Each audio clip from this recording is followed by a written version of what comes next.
Finally, a break in the crazy weather, which is good. Out here with Lila, where is she? There you are. It's been a busy week. A lot of articles, a lot of meetings, and 2 interviews coming up, which will be pretty cool, pretty exciting. Just glad to be outside for a moment before we get back to it.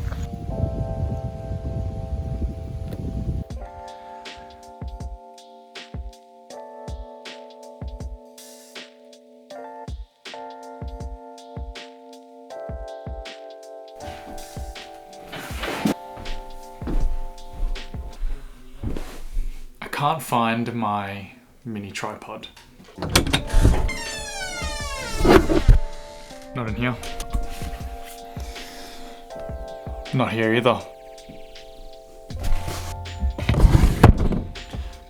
Not here either.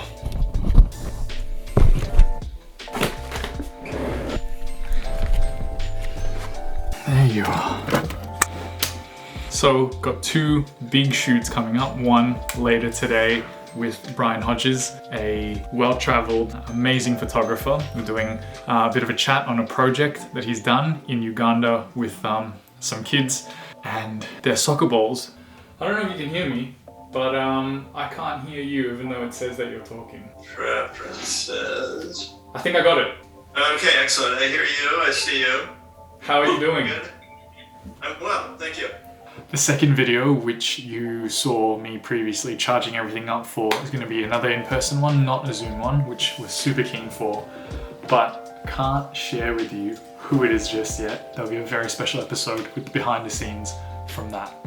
While I wait for everything to charge, I'm going to answer a question that I received on LinkedIn the other day about cold contacting as a creative freelancer. And her question was, have you got any tips on cold contacting? I've aimed to keep my email short but friendly, always good, and linking off to some samples of my work. Is there anything else I should be considering? I think that cold contacting is actually one of the best strategies. It was actually the best piece of advice that I ever got. I was told, go big, contact people that I didn't have a right to contact, purely because you get used to either not hearing back or getting a no. I think there are 3 things that you have to consider when you're cold contacting. First one, what do you bring to the table? And I think a lot of young creatives will pitch themselves, but the language is, this is what I'm hoping to get out of you. Is your email saying, I want to write for you because I can get paid, because I can have a bigger reach, because I can have access to your resources? Flip the conversation and talk about what you can offer. So be clear on the kind of writer you are, the kind of writing or the kind of design or the kind of stories that you want to tell and why that aligns with their brand.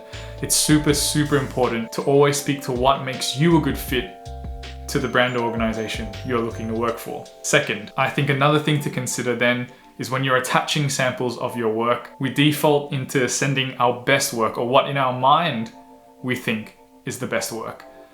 Be really critical about the samples that you send through. Some people ask for only 3 or 5. Consider what kind of work does the brand or organization publish. So if you're trying to pitch, I don't know, a broadsheet, I wouldn't be sending articles about astrophysics. Get really clear on the target audience and the target topics of the brands that you're pitching to, and try and align yourself with that. And finally, this might be the most controversial of all the 3, but I think it's the most vital, which is don't be afraid to work for free.